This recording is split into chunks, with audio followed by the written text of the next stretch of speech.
The lecture hall was a battlefield, and I was losing. Marcus Tate, all sharp wit and sharper smirks, leaned back in his chair, tossing another perfect answer into the air like a grenade. Every debate in our senior year at UC Berkeley felt like a personal attack, his dark eyes locking onto mine as if he could unravel me with a glance. Javier Morales was no slouch, top of my political science cohort, quick with words, quicker with ideas. But Marcus, he was a force, a 27-year-old prodigy with a knack for turning my arguments to dust. It wasn't just his intellect. It was the way he carried himself. Confident, almost arrogant, with a charm that made even our professor, Dr. Ellison, lean forward in her seat. We were rivals, plain and simple, fighting for the same internship at a prestigious San Francisco think tank. Only one of us could win. It started in our first semester, when Marcus corrected my analysis of voter suppression in front of the entire class. "Javier's missing the structural angle," he'd said, his voice smooth as velvet but cutting like steel. I burned with humiliation, my face hot as I scrambled to counter. From that day, every seminar became a duel, his calculated precision against my passionate fire. Classmates placed bets on who'd come out on top. By spring, the score was tied, but the tension? Electric. Off campus, Berkeley buzzed with life. Coffee shops overflowed with students debating philosophy. Protests spilled onto Sproul Plaza. I'd see Marcus at rallies, his dreadlocks pulled back, handing out flyers with the same intensity he brought to class. I hated how he drew people in, how even I couldn't look away. Once, at a campus fundraiser, he caught me staring. "Problem, Morales?" he asked, his grin daring me to admit something I didn't understand yet.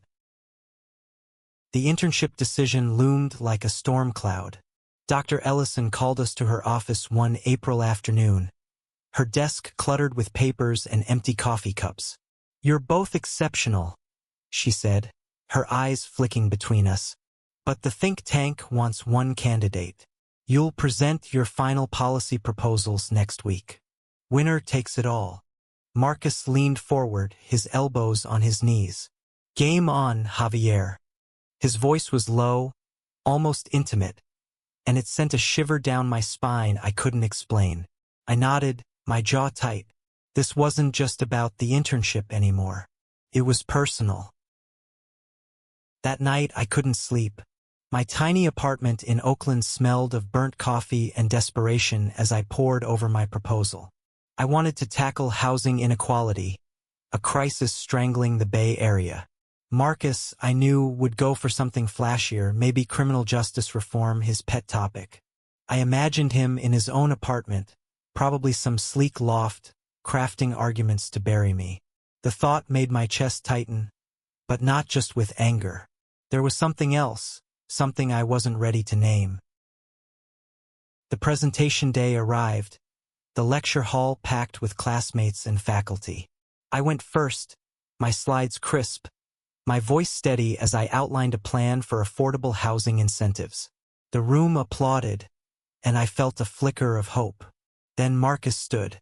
His proposal on prison reform was brilliant, data-driven, eloquent, undeniable. He didn't just speak. He performed, his hands moving like a conductor's, his eyes occasionally finding mine. When he finished, the room erupted.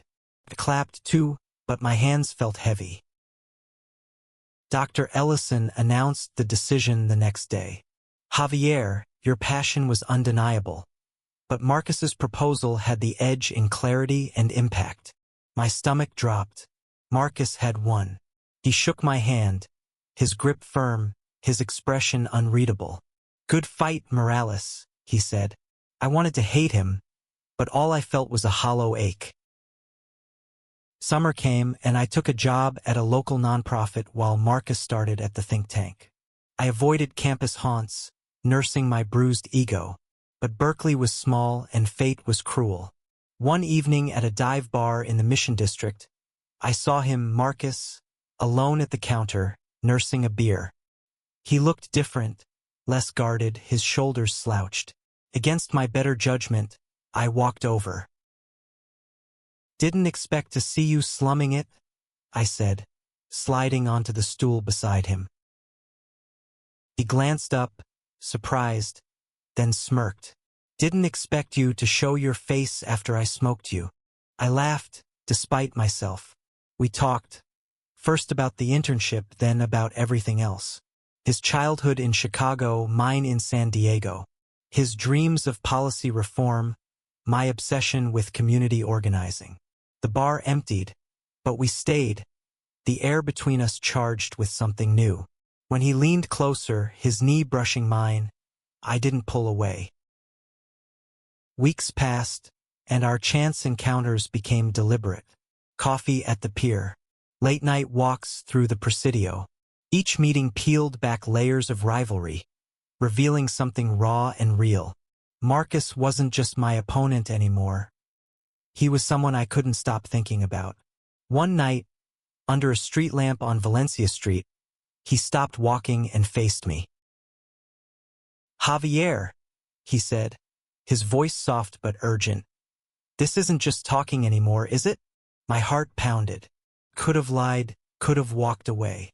Instead, I stepped closer. "No," I whispered. "It's not." His lips met mine, tentative at first, then fierce. The world fell away, Berkeley, the internship, our rivalry.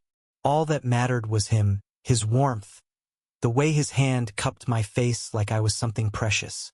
We were two men, once at war, now falling into something neither of us expected. But love, I'd learn, was only the beginning. The world wasn't as kind as that street lamplit moment, and our pasts weren't done with us yet. The summer of 2022 was a blur of stolen moments. Marcus and I were no longer just rivals.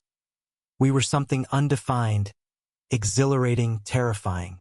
San Francisco, with its foggy mornings and neon-lit nights, became our playground, but every touch, every glance, carried the weight of questions we hadn't dared to ask. We kept things quiet at first, not out of shame, but because what we had felt too fragile for the world's scrutiny. My job at the nonprofit kept me grounded, organizing community forums in Oakland, while Marcus thrived at the think tank, his name already circulating in policy circles. We'd meet after work, splitting tacos at a food truck or wandering the Embarcadero, the Bay Bridge glittering in the distance. Each date felt like a rebellion against our past, a middle finger to the rivalry that had defined us. But shadows lingered. One night, at a dimly lit jazz club in the Fillmore, Marcus tensed when a colleague from the think tank spotted us. "Just friends catching up," he said quickly, his hand dropping from mine. I nodded, but the dismissal stung. Later, as we walked to his apartment, I couldn't hold it in. "Are we a secret, Marcus?" My voice was sharper than I meant, the fog swallowing my words. He stopped, his breath visible in the chilly air. "It's not like that, Javier. It's just complicated. My job, the optics. You know how it is." I come out at 19, my family embracing me after a few tearful talks. Marcus's world was different. His parents, strict Baptists from Chicago, didn't know he was gay. He'd hinted at their expectations. A stable career, a traditional life. I was neither. The realization hit like a punch. I was falling for someone who might not be ready to fall back. Still, we pushed forward. He invited me to his loft in Soma, a sleek space with books stacked on every surface. We cooked dinner, burnt pasta and too much wine, and laughed until our sides ached. In those moments, I saw Marcus no one else did. Vulnerable, unguarded. His laughter warm and unguarded. When he kissed me, slow and deliberate, I felt like I could live in that moment forever. But forever was a fantasy. In August, I got a call from Dr. Ellison. "Javier, the think tank wants a second intern. Your housing proposal left an impression. Can you start next month?" My heart soared. I'd clawed my way back. But when I told Marcus, his smile didn't reach his eyes. "That's amazing," he said, his voice flat. "We'll be working together." I frowned. "You don't sound thrilled." He sighed, running a hand over his dreadlocks. "It's not that. It's just we're not just colleagues now, are we? People will talk." "Let them," I said, defiant. But his hesitation lingered, a crack in our foundation. The think tank was a pressure cooker. Our days were filled with policy briefs and late-night research, but the air between us crackled with tension. Marcus was professional to a fault, keeping distance in meetings, his eyes avoiding mine. I threw myself into work, determined to prove I belonged. My housing initiative gained traction, earning praise from our director, Ms. Patel. Marcus's prison reform project was still the star, but I was catching up. One evening, working late in the office, I found him alone, staring at a spreadsheet. "You okay?" I asked, leaning against the doorframe. He didn't look up. "Just tired. This place, it's a lot." I crossed the room, resting a hand on his shoulder. "Talk to me, Marcus." He met my gaze, his eyes raw. "I'm scared, Javier. Scared of messing this up, work, us, everything. My family's already asking why I'm not settled yet. If they find out about us." I wanted to tell him it would be okay, that love was worth the risk. But before I could speak, he stood, pulling me into a kiss that tasted of desperation. "I don't know how to do this," he whispered against my lips.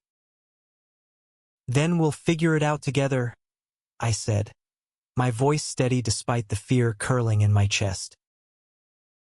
But the world had other plans.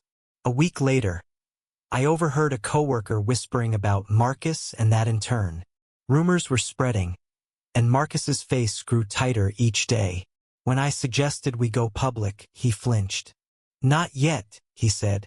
"I need time." Time felt like a deadline we couldn't meet. And then, at a team retreat in Napa, everything unraveled. We'd snuck away to a vineyard, laughing under the stars, when Ms. Patel found us.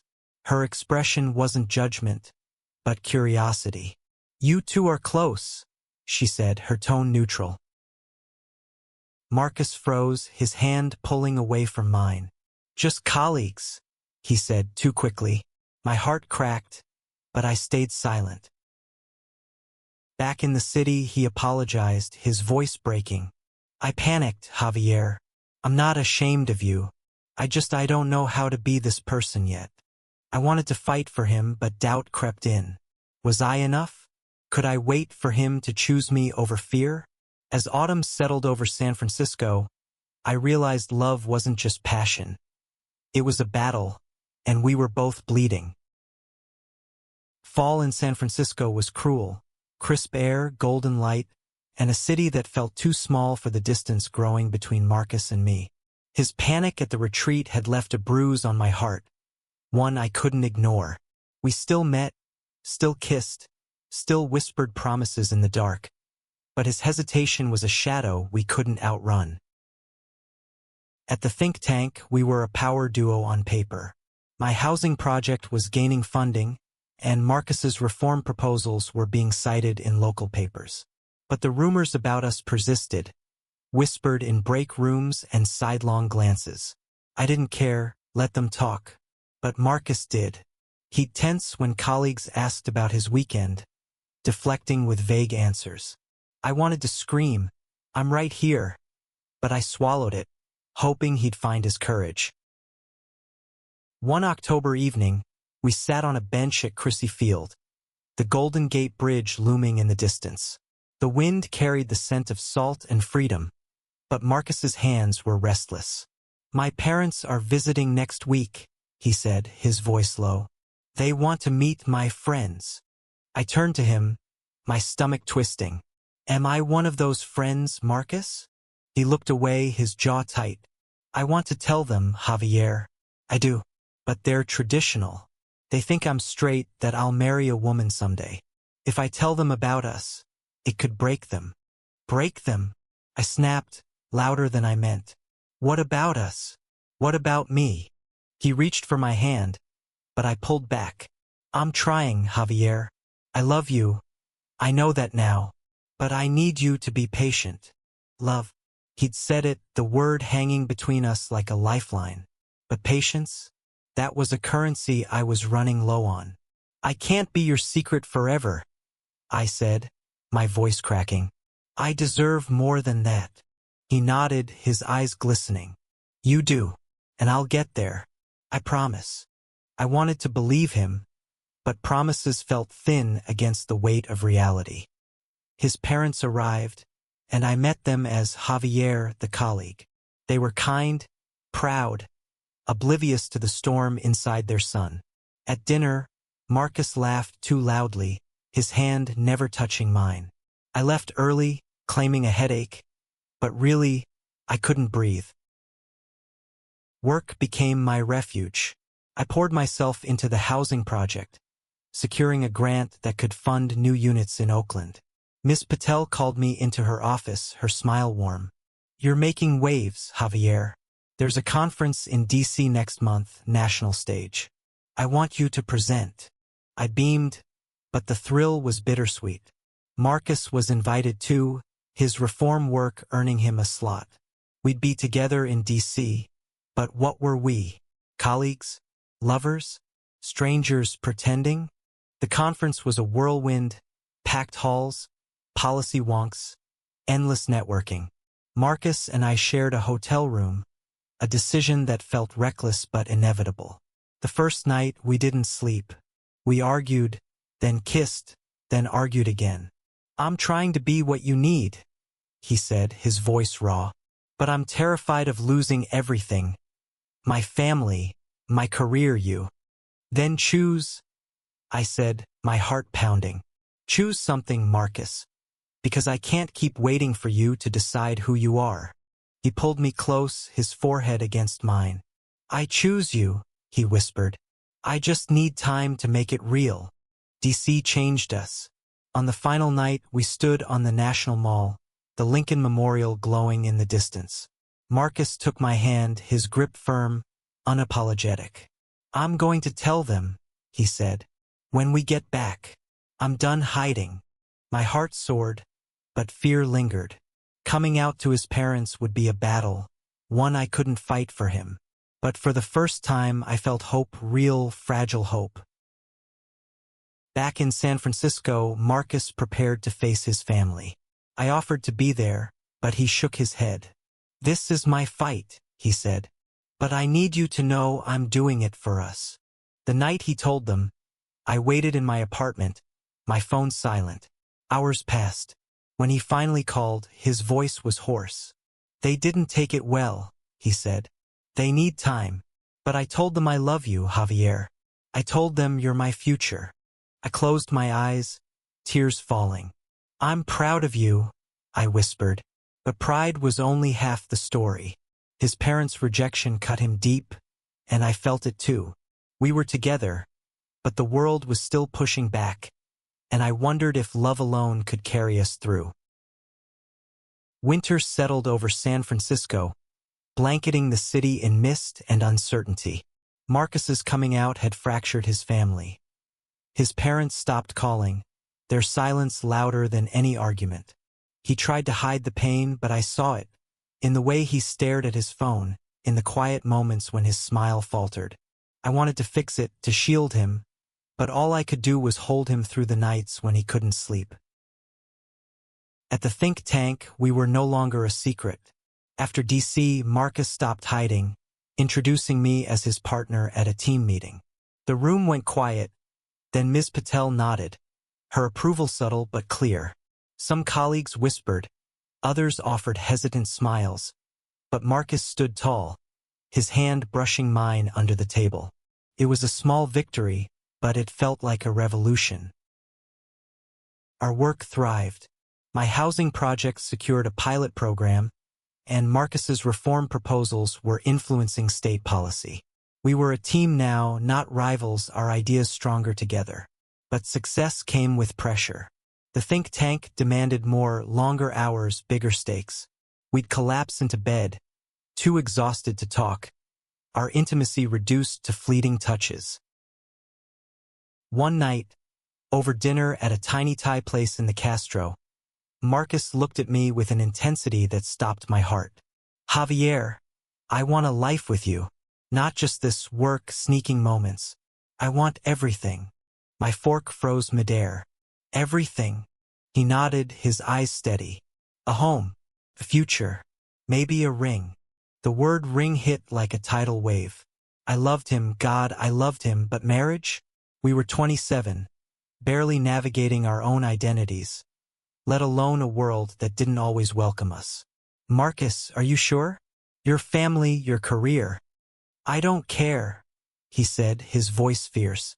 I've lost enough pretending to be someone I'm not. You're my home, Javier. I reached across the table, my fingers lacing with his. Then let's build that home, I said, my voice thick with emotion. But even as I said it, fear gnawed at me. Could we outrun the world's judgment? Could we outrun our own doubts? Spring brought new challenges. Marcus's parents reached out, asking to meet. We drove to their hotel in silence, his hand gripping mine in the car. The meeting was tense, his mother's eyes red, his father's voice clipped. We're trying to understand, his mother said. But it's not what we raised you for. Marcus's voice was steady. You raised me to be honest. This is me, Mom. Javier is my choice. His father stood, his face unreadable. We need time, he said, and they left. Marcus didn't cry, but his silence was heavier than tears. That night, he clung to me, his breath uneven. I thought they'd come around, he whispered. They will, I said, hoping I wasn't lying. Or we'll build our family without them. The idea of family lingered. We started dreaming aloud. Adopting a dog, buying a house, maybe kids someday. But dreams were fragile against reality. At work, a new director, Mr. Callahan, joined the think tank.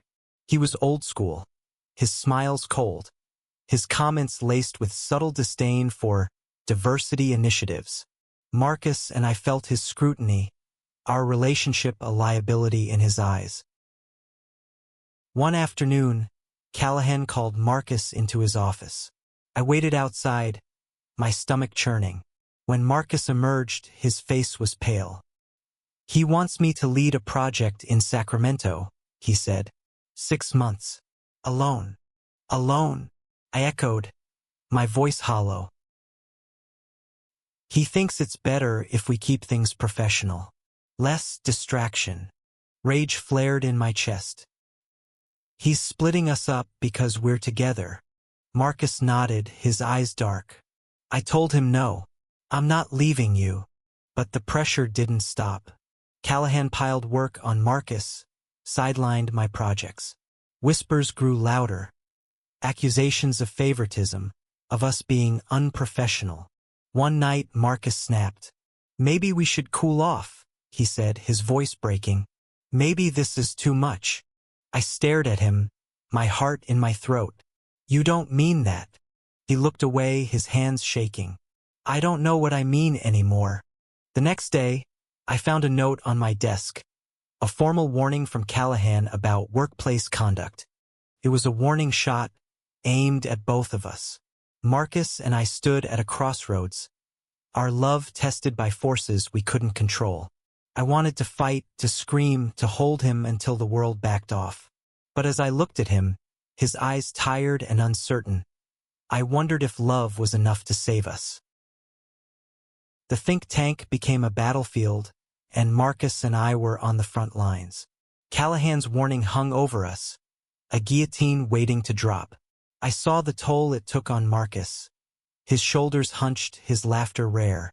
We were fighting for our careers, our love, our right to exist unapologetically, and the weight was crushing. I refused to let it break us. One evening, I dragged Marcus to Ocean Beach, the place where we'd first admitted we were more than rivals. The sunset painted the sky gold, and I pulled him close, the waves drowning out the world. "We're not giving up," I said, my voice fierce. "Not on us. Not on what we've built." He looked at me, his eyes searching. "How do you stay so sure, Javier?" "Because I love you," I said, the words raw and true. "And I'd rather fight for this than live without it." He kissed me, slow and deep, the kind of kiss that felt like a vow. "Then we fight," he said. We strategized like we were back in that Berkeley lecture hall. I dug into Callahan's history, finding complaints about his management at previous jobs. Marcus rallied allies at the think tank, colleagues who'd seen our work and believed in us. Ms. Patel, still a mentor, quietly backed us, slipping me a contact at a rival organization. "You're too good for this place," she said. "Both of you." The breaking point came at a staff meeting. Callahan criticized our projects publicly, his words dripping with insinuation. I stood, my voice steady. "Our work speaks for itself. The housing pilot is funded. Marcus's reforms are changing lives. If you have an issue, say it plainly." The room went silent. Callahan's face reddened, but Marcus stood beside me, his hand brushing mine. "We're a team," he said, "and we're not going anywhere." That night, we submitted a formal complaint to the board, backed by colleagues and data on Callahan's bias. It was a risk, but we were done hiding. Days later, we got word. Callahan was under review. It wasn't a victory, but it was a start. Marcus's parents reached out again, this time softer. His mother called, her voice tentative. "We're trying, Marcus," she said. "We want to know Javier." We met them for coffee, awkward but earnest. They didn't fully understand, but they listened. When his mother hugged me, hesitant but real, I saw hope in Marcus's eyes. Summer 2023 arrived and we took a leap. We left the think tank, starting our own consultancy, Morales and Tate Policy Solutions. It was small, scrappy, but ours. We worked out of a tiny office in the Mission, our desks cluttered with coffee cups and dreams. Our first client was a community group in Oakland, building on my housing work. Marcus's reforms found new life, too, shaping local policy. One evening, on that same San Francisco beach, Marcus dropped to one knee. The sunset glowed behind him, his dreadlocks catching the light. "Javier Morales," he said, a ring glinting in his hand. "You were my rival, my challenge, my everything. Marry me." Tears blurred my vision. "Yes?"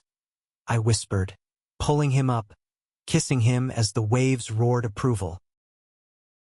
We married in a small ceremony at City Hall, surrounded by friends and Marcus's parents, who stood stiff but present. Our rivalry was a distant memory, replaced by a love that had weathered storms. We weren't perfect. Fights over dishes, late nights at the office, but we were real. Together we built a life, a home, a legacy. Years later, standing in our Oakland house, a dog at our feet and adoption papers on the table, I looked at Marcus. My rival, my partner, my forever. The world had tried to tear us apart, but we'd fought back, proving that love, when fierce and true, could conquer anything. Our story wasn't just ours. It was a beacon for others, a reminder that even the fiercest battles could lead to the sweetest victories.